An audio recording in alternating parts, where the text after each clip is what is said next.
नमस्कार दोस्तों, स्वागत है आप सभी का आपके अपने YouTube चैनल अपनी क्लास में। दोस्तों, यदि आपने अभी तक RACIT एग्जाम का एक भी प्रश्न नहीं पढ़ा है और ना ही आपने अभी तक RACIT एग्जाम की बुक देखी है तो दोस्तों अब आपको डर लग रहा होगा कि मेरा जो RACIT एग्जाम है वो बहुत नज़दीक आ चुका है, मैं उस एग्जाम में क्या करूँगा।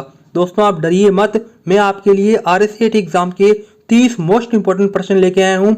दोस्तों आपसे मेरा दावा है कि यदि आप इन प्रश्नों को पढ़ लेते हो तो आपकी RACIT एग्जाम में अंदर बहुत ही अच्छे परसेंटेज बनने वाले हैं। तो दोस्तों ये जो मेरा मॉडल पेपर है इसका देखते हैं हम पहला प्रश्न। देखिए पूछा गया है माइक्रो प्रोसेसर कौन सी जनरेशन में पेश किया गया था। तो दोस्तों आपको मैं बता देता हूँ, देखिए पहली जनरेशन के अंदर क्या पेश किया गया था, वैक्यूम ट्यूब। दूसरी के अंदर ट्रांजिस्टर। तीसरे के अंदर यहाँ पे किया गया था इंटीग्रेटेड सर्किट और चौथे के अंदर माइक्रो प्रोसेसर। तो दोस्तों चतुर्थ पीढ़ी है यानी कि चौथी जनरेशन है, उसमें माइक्रो प्रोसेसर जो चिप है वो आई थी। यानी कि दोस्तों पहले का correct answer option number D होगा। अब चलते हैं हमारे दूसरे प्रश्न की तरफ जिसमें पूछा गया है मेमोरी जो प्राकृतिक रूप से अस्थिर है। तो दोस्तों आपको बताना है कि ऐसी कौन सी मेमोरी है जो कि नॉन वोलेटाइल है। देखिए दोस्तों, जब हमारा कंप्यूटर चालू होता है तो उसमें दो तरह की मेमोरी होती है, पहले को बोलते हैं रैम और दूसरी को क्या बोलते हैं दोस्तों, रोम। रैम की फुल फॉर्म होती है रैंडम एक्सेस मेमोरी और रोम की फुल फॉर्म होती है रीड ओनली मेमोरी। तो दोस्तों अब जो अस्थिर मेमोरी है वो तो है रैम। रैम क्या क्या काम करती है, देखिए जब कंप्यूटर चालू होगा उसके अंदर हम डाटा स्टोर करेंगे और जैसे ही कंप्यूटर को स्विच ऑफ करेंगे तो रैम के अंदर जो डाटा स्टोर हुआ हुआ है वो स्विच ऑफ होने के बाद में, ठीक है, स्विच ऑफ होने के बाद में शून्य हो जाएगा, यानी कि वो सारा का सारा डाटा जो है वो डिलीट हो जाएगा। लेकिन रोम के अंदर ऐसा नहीं है दोस्तों, रोम एक ऐसी मेमोरी है जिसमें डाटा हमेशा के लिए स्टोर रहता है। ठीक है दोस्तों, इस प्रकार से जो अस्थिर मेमोरी है वो तो है रैम। ठीक है दोस्तों, आपको समझ आ गया होगा। अब चलते हैं हमारे तीसरे प्रश्न की तरफ जिसमें पूछा गया है कंप्यूटर का बुद्धिमत्ता लेवल क्या होता है, यानी कि दोस्तों IQ लेवल क्या होता है। तो दोस्तों आपको बता देना चाहता हूँ, कंप्यूटर एक प्रकार की मशीन है जो कि कोई भी कार्य बिना जानकारी के नहीं करती। यानी कि मतलब ये है कि जब आप इसको इनपुट दोगे तभी कंप्यूटर आउटपुट प्रदर्शित करेगा। दोस्तों कंप्यूटर में सोचने की क्षमता नहीं होती, वो कोई भी कार्य अपने आप नहीं करता। इसका मतलब उसकी जो IQ लेवल होता है वो होता है शून्य। यानी कि दोस्तों कंप्यूटर का बुद्धिमत्ता लेवल क्या होता है, शून्य। और तीसरे का correct answer option number A होगा।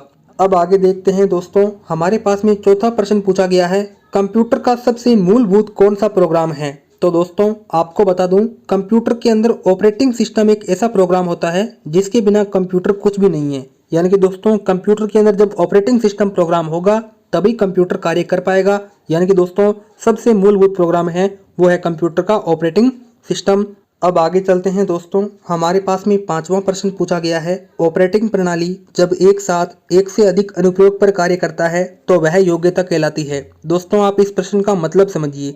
देखिए हमारे पास में कोई एक डिवाइस है, चाहे वो कंप्यूटर हो चाहे वो मोबाइल हो, उस पर आप फेसबुक भी चला रहे हो, उस पर आप व्हाट्सएप भी चला रहे हो, उस पर आप गूगल क्रोम भी चला रहे हो, उस पर आप इंस्टाग्राम भी चला रहे हो। यानी कि दोस्तों एक डिवाइस पर एक साथ एक ही समय में कई कार्य कर रहे हो। तो दोस्तों ये जो कार्य होता है उसको बोलते हो आप मल्टीटास्किंग। यानी कि दोस्तों ऑप्शन डी है वो पांचवें का करेक्ट आंसर होगा। अब चलते हैं हमारे छठे प्रश्न की तरफ जिसमें पूछा गया है IRC से क्या अभिप्राय है। तो दोस्तों IRC की जो फुल फॉर्म होती है वो होती है इंटरनेट रिप्लाई चैट। यानी कि दोस्तों छठे का जो करेक्ट आंसर होगा वो होगा हमारे पास में ए ऑप्शन। अब आगे चलते हैं हमारे सातवें प्रश्न की तरफ जिसमें पूछा गया है डैश कंप्यूटर की एक नई भाषा जिससे वर्ल्ड वाइड वेब के लिए एनिमेशन और गेम्स खेलते हैं। तो दोस्तों आपको बता दूं, आप जब लिखते होगे www.google.com तो आपने ये नहीं सोचा कि www की फुल फॉर्म क्या होती है। तो दोस्तों ये नहीं सोचा तो आपको बता दूं कि www की फुल फॉर्म होती है वर्ल्ड वाइड वेब। आ सकता है आपके एग्जाम में। तो दोस्तों वर्ल्ड वाइड वेब के लिए जो एनिमेशन और गेम्स खेलते हैं उसमें एक भाषा की आवश्यकता होती है, उस भाषा का नाम है जावा। यानी कि दोस्तों सातवें का correct answer option number A होगा। अब चलते हैं हमारे आठवें प्रश्न की तरफ जिसमें पूछा गया है ईमेल पते को ध्यान में रखते हुए सही विकल्प चुनें। तो दोस्तों ऑप्शन ए है उनमें हमेशा @ होना चाहिए। दोस्तों आपने ईमेल देखा होगा, जैसे कि मेरा नाम है जावेद तो मैं लिखूंगा जावेद 123@gmail.com। यही दोस्तों आपकी जीमेल होनी चाहिए मेरे हिसाब से, ठीक है। यानी कि @gmail.com हमेशा लगता है। तो दोस्तों देखिए उसमें @ तो होगा, उसमें कभी खालिस्तान नहीं होता। जी हाँ दोस्तों, उसमें कभी भी खालिस्तान नहीं आएगा, कभी भी आप स्पेस नहीं दोगे। तो दोस्तों ए और बी दोनों यहाँ पे करेक्ट होने चाहिए, तो यहाँ पे सी ऑप्शन यहाँ पे बिल्कुल करेक्ट आंसर हो जाएगा। आगे चलते हैं हमारे 9वें प्रश्न की तरफ, जिसमें पूछा गया है कीवर्ड्स की मदद से यूजर को डाटा खोजने की सुविधा प्रदान करने वाली वेबसाइट कहलाती है। यानी कि दोस्तों जो कीवर्ड से हम कोई एक डाटा खोजने की जो वेबसाइट होती है उसे हम क्या कहते हैं दोस्तों, उसे कहते हैं सर्च इंजन।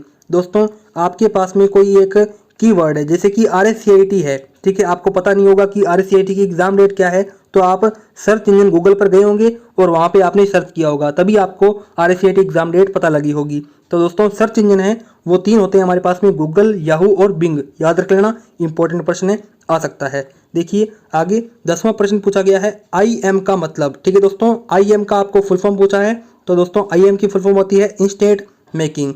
देखिए दोस्तों अब चलते हैं हमारे 11वें प्रश्न की तरफ। दोस्तों मोस्ट इंपॉर्टेंट प्रश्न है ये, CVV सुरक्षा कोड कितने अक्षरों में होता है।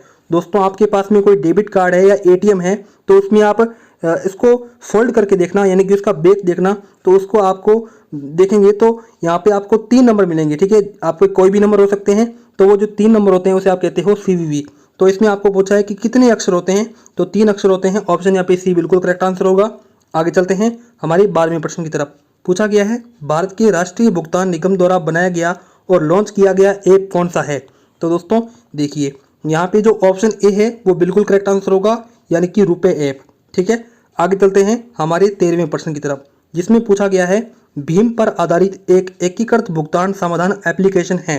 तो दोस्तों वो जो एप्लीकेशन है उसका नाम है UPI। ठीक है दोस्तों, जिसको भी UPI की फुल फॉर्म पता है वो जल्दी से मुझे कमेंट करके बताए, देख सकूं किसकी तैयारी अच्छी है। आगे हमारे पास में 14वां प्रश्न मोस्ट इंपॉर्टेंट प्रश्न है, इसको आपको मैं थोड़ा जूम करके दिखा देता हूँ। राजस्थान सरकार ने स्कूलों में शिक्षा स्तर को सुधारने के लिए और डिजिटल इंडिया की अवधारणा को वास्तविकता में बदलने के लिए किस शैक्षणिक पोर्टल को शुरू किया गया था। तो दोस्तों उस जो पोर्टल का नाम है वो है राज ई ज्ञान। क्या है दोस्तों, राज ई ज्ञान। याद रखना दोस्तों, ये माध्यमिक शिक्षा बोर्ड राजस्थान द्वारा चलाया गया है, जिसमें आप डिजिटल साक्षरता और डिजिटल एजुकेशन को बढ़ावा दे सकते हैं। दोस्तों चलते हैं अब हमारे 15वें प्रश्न की तरफ, जिसमें पूछा गया है बेरोजगारों को पंजीकृत करने के लिए BRSY ऋण राशि के तहत दी जाने वाली ब्याज दर क्या है। यानी कि दोस्तों जो ऋण राशि दी जाती है उसकी ब्याज दर पूछी है। तो दोस्तों वो जो ब्याज दर होती है वो होती है 4%। यानी कि दोस्तों 15वें का जो ऑप्शन नंबर डी है वो बिल्कुल करेक्ट आंसर होगा। देखिए अब मैं आपको 16वां प्रश्न बताता हूँ, मोस्ट इंपॉर्टेंट प्रश्न है। इसमें पूछा गया है EPDS प्रणाली के संदर्भ में BPL का पूरा नाम क्या होगा। यानी कि दोस्तों आप समझते होंगे, आप कहते होंगे कि हमारा परिवार BPL में है, तो आपसे अब BPL की फुल फॉर्म पूछी है। तो दोस्तों BPL की फुल फॉर्म होती है बिलो पॉवर्टी लाइन, यानी कि गरीबी रेखा से भी नीचे। दोस्तों अब चलते हैं हमारे 17वें प्रश्न की तरफ। पूछा गया है नागरिक SSO पंजीकरण किस विकल्प के द्वारा कर सकता है। दोस्तों आपने जब कोई भी फॉर्म भरा होगा तो आपसे अपनी SSO है वो जरूर पूछी होगी, तो आपको SSO की फुल फॉर्म भी आनी चाहिए। तो SSO की फुल फॉर्म होती है सिंगल साइन ओपन। ठीक है, इसमें पूछा गया है कि पंजीकरण किस विकल्प के द्वारा कर सकते हैं।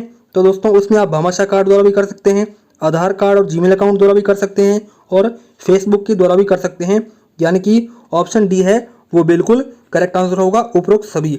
दोस्तों अब देखते हैं हमारा 18वां प्रश्न, जिसमें पूछा गया है EVM का पूरा नाम क्या है। दोस्तों EVM यानी कि दोस्तों जब आप वोट देते हो तो वहाँ पे एक जो मशीन लगी होती है जिसमें आप बटन दबाते हो और उस पार्टी पर वोट माना जाता है। तो दोस्तों वो जो मशीन होती है इलेक्ट्रॉनिक मशीन, उसे आप क्या कहते हो, उसे कहते हैं दोस्तों इलेक्ट्रॉनिक वोटिंग मशीन। यानी कि ऑप्शन सी बिल्कुल करेक्ट आंसर होगा। अब चलते हैं हमारे 19वें प्रश्न की तरफ। पूछा गया है 2 या 2 से अधिक डिवाइसों के बीच फाइलों को स्थानांतरित करने के लिए एक लोकप्रिय एप्लीकेशन है। देखिए पहला ऑप्शन प्ले स्टोर, तो दोस्तों ये तो नहीं हो सकता। ठीक है, उसके बाद में GPS, दोस्तों GPS भी नहीं हो सकता। GPS में हम लोकेशन ट्रैक करते हैं। दोस्तों आपको पता होना चाहिए कि GPS की फुल फॉर्म क्या होती है। देखिए बता देता हूँ, जोग्राफिकल पोजिशनिंग सिस्टम। ठीक है, GPS की फुल फॉर्म होती है। और आगे है यहाँ पे गूगल मैप, तो गूगल मैप भी नहीं हो सकता। गूगल मैप से तो हम कोई भी लोकेशन ट्रैक करते हैं। ठीक है, डाटा को साझा तो नहीं कर सकते। तो दोस्तों शेयर इट हर मोबाइल में होता है, जिससे हम एक मोबाइल से दूसरे मोबाइल में डाटा शेयर कर सकते हैं। देखिए आगे 20वां प्रश्न पूछा गया है मोबाइल में स्क्रीन लॉक विकल्प है। दोस्तों आप स्वाइप करके भी स्क्रीन लॉक लगा सकते हैं, पैटर्न पिन तो होता ही है, पासवर्ड भी होता है। अब यहाँ पे जो फेस लॉक है वो भी आ चुका है, तो यहाँ पे ऑप्शन डी बिल्कुल करेक्ट आंसर होगा। देखिए दोस्तों अब चलते हैं हमारे 21वें प्रश्न की तरफ, पूछा गया है इनमें से कौन सी कुंजी समूह का प्रयोग वर्ड प्रोसेसर में टेक्स्ट को सबस्क्रिप्ट के रूप में किया जाता है।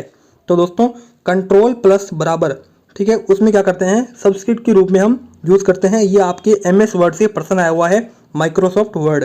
देखिए आगे 22वां प्रश्न, MS वर्ड के वेब लेआउट का क्या तात्पर्य है।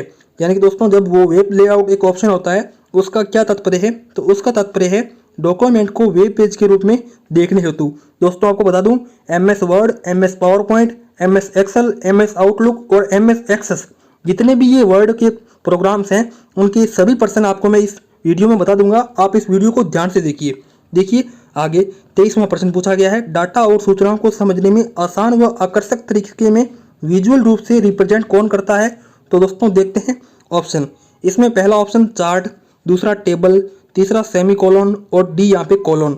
दोस्तों आप जब एक्सेल पर कार्य कर रहे होते हो तो वहाँ पे डिफरेंट प्रकार की चार्ट होती है, जैसे कि ये पाई चार्ट होती है, ठीक है, उसी प्रकार से लाइन चार्ट भी होती है जिसमें इस प्रकार से डब्बे बनते हैं। ये होती है लाइन चार्ट और वो होती है पाई चार्ट। दोस्तों चार्ट एक ऐसा प्रकार है जिससे हम क्या कर सकते हैं, विभिन्न तरीके से हम डाटा को दिखा सकते हैं, रिप्रेजेंट कर सकते हैं। आगे 24वां प्रश्न पूछा गया है, निम्नलिखित में से कौन सा फॉर्मूला सही रूप से प्रविष्टित है। देखिए सी ऑप्शन बराबर सम A1:A10। दोस्तों ये बिल्कुल क्या है करेक्ट यहाँ पे फॉर्मूला है जो कि MS एक्सेल में यूज होता है। अब आगे देखते हैं, हमारे पास में 27वां प्रश्न पूछा गया है, ISP का पूरा नाम क्या है। तो दोस्तों जो ISP का पूरा नाम होता है वो होता है इंटरनेट सर्विस प्रोवाइडर। यानी कि दोस्तों 27वें का ऑप्शन जो बी है वो बिल्कुल करेक्ट आंसर होगा। आगे चलते हैं 28वें प्रश्न की तरफ, जिसमें पूछा गया है इनमें से कौन सा साइबर खतरा नहीं है। यानी कि दोस्तों साइबर खतरा का मतलब समझिए। देखिए आपके पास में कोई एक कंप्यूटर है जिसमें आप फेसबुक, इंस्टाग्राम वगैरह चला रहे हैं और दोस्तों उसी इंस्टाग्राम, फेसबुक को कोई व्यक्ति हैक कर लेता है तो उसे बोलते हैं साइबर खतरा। यानी कि आपके कंप्यूटर का जितना भी डाटा है वो उसके पास में चला जाएगा। तो दोस्तों साइबर खतरा है वो कौन सा नहीं है, तो वो है ई-कॉमर्स। दोस्तों आप सब जानते हो ई-कॉमर्स से हमेशा क्या होता है, शॉपिंग होती है। लेकिन जो virus, Trojan horse, denial of service, ये क्या है, एक प्रकार के साइबर खतरे हैं। दोस्तों आप देखते हैं हमारा 29वां प्रश्न पूछा गया है, ईमेल संदेश बनाने के लिए कीबोर्ड शॉर्टकट की है।